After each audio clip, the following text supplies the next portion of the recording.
Welcome back to Murray's Minis. This is part 3 of the Wolfspear Kill team, and we're finally getting some paint onto these minis. I finally got the decal sheet for the Wolfspear in this month's White Dwarf, and I'm really glad to show you guys what I've done with these models. So kick back, relax, don't forget to like, comment and subscribe, and let's see what we've done with this kill team.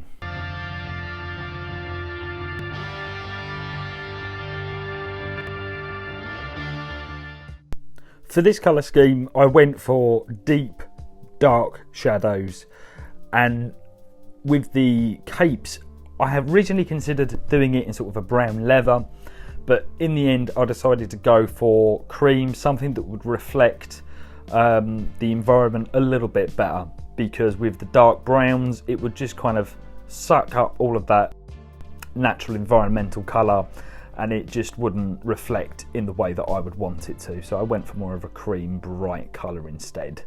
So to start off with, I used a blue grey off-white colour to base them in, and I shadowed that colour with a neutral grey ink, and then I went in with turquoise ink to give that reflection from the ground and also have just an indication of where I was going to need to accentuate the shadows going forward. So I based out my blacks. I used Molotow, as it's a really good paint. I use it for all of my base coats, but it goes on with a brush really nice. I used Argos Dunes for all of the capes. This was watered down probably about 3:1 in order to get the right consistency and stop all of that nasty pooling. I used Guilliman Flesh, rattled to within an inch of its life, because if this paint is not rattled correctly it just gloops and it's disgusting. I used Wildwood for all of the browns, furs and leathers and hair. This is a lovely colour. I love this colour. It goes on really good once again when it's been shaken properly, but it goes on really nice. Basilicanum Grey probably is one of my favourite colours out of the GW Contrast series. It's a lovely colour, goes on really good, really nice. I really rate this colour, I really do, and I used it on all of the pouches, guns, any areas like that. I used a Vallejo Silver colour to just base in all of the metallics. I wasn't too fussed about the metallics, to be honest, it was just getting them coloured in. This was probably my favourite stage on any model at all, and that is the oil washes. Initially I used just a deep royal blue, but I ended up mixing in some black as well, just to give it a little bit more definition in those lower tones. So I rubbed the models to within an inch of their lives with Q-tips dipped in white spirit. I really went probably a little bit OTT on this stage, just to kind of get those top areas to sort of a gleaming white, which they didn't really need to be. I could have left a lot more of the oil on at this stage, but I really stripped it back. So I used a burnt umber colour on all of the hair, all of the skin, the pouches, all of the capes, and once again just removed it off. I gave each of these washes probably about 5 or so minutes just to set and to soak in and get rid of some of those patchy surfaces you get when you use an airbrush, and just went in, just removing it, just taking it from the tops. And I think at this stage you can really see how the turquoise ink is soaked in. I used a red wash as well on some of the skin areas, and I used a deep blue wash on all of the bases. You don't see it here, but I wiped off the excess with my finger. So at this point, painting these models, I did a serious misstep. I was having trouble with my tremors, and I could not for the life of me get nice straight edge highlighting on these models. It just wasn't happening, and I was resisting the temptation to just rage quit.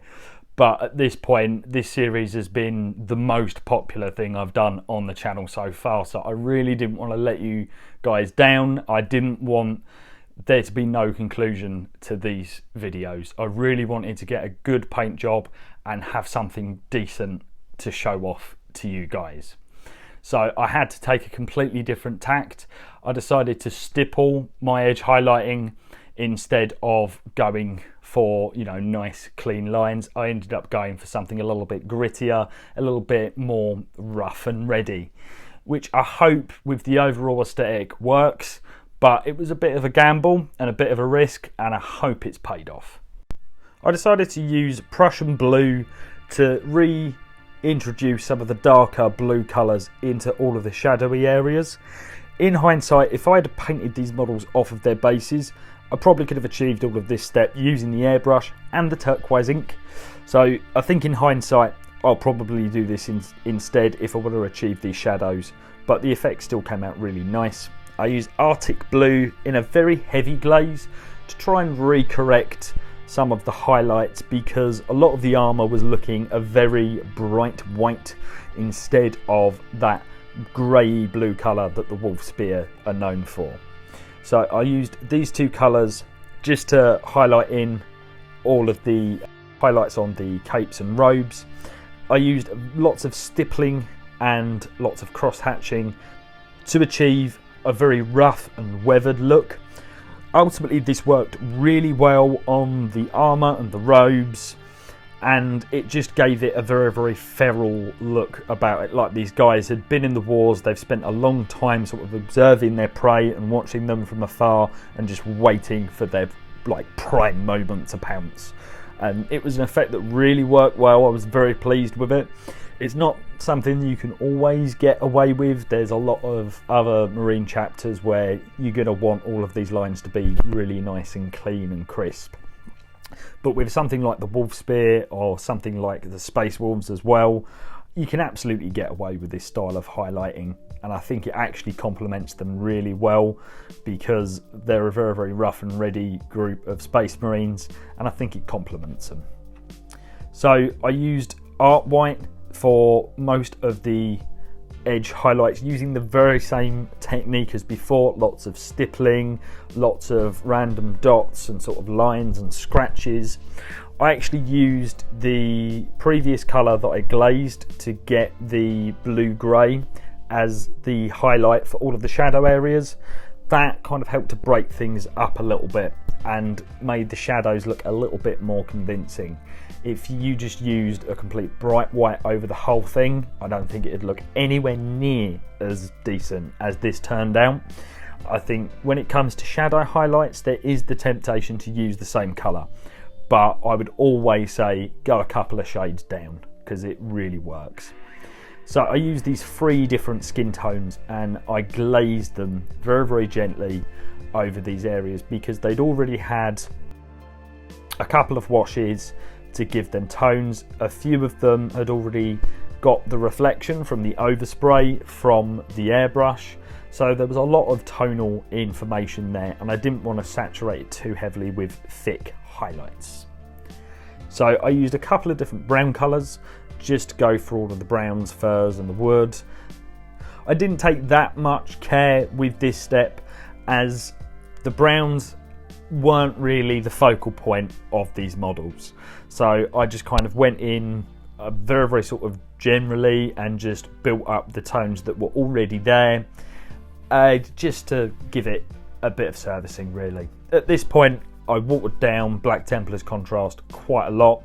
Used it on all of the black areas just to give them a little bit more of a glossiness to their shadows. And I slapped it onto the bases and wiped the paint away in the areas that would be brighter, just to give it a little bit more tonal information. And at this point, I actually finally did the decals that I'd been waiting so long for. So I slapped these on. I used Microset and Microsol.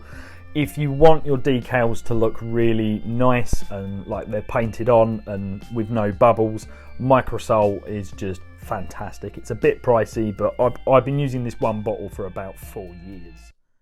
So from this colour scheme, I'd actually say I've learned quite a lot.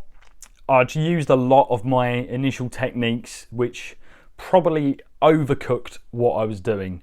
I could have achieved pretty much the same effect with just turquoise ink, laid on with the airbrush after the effect to achieve those shadows, and I overcooked it with the oil washes, which is really pains me to say because I bloody love using oil washes, but you don't necessarily need to use them to the extreme that I did in this series, really. Thank you guys so much for watching. I know it's been a long time coming to get this series finished, but I think you can agree that the results were definitely worth it. Please consider liking, commenting and subscribing. If there's another kill team that you guys would like to see me convert and paint up, please leave a comment. Consider supporting the channel on Patreon or just giving us a like and a subscribe. Cheers guys, catch you later.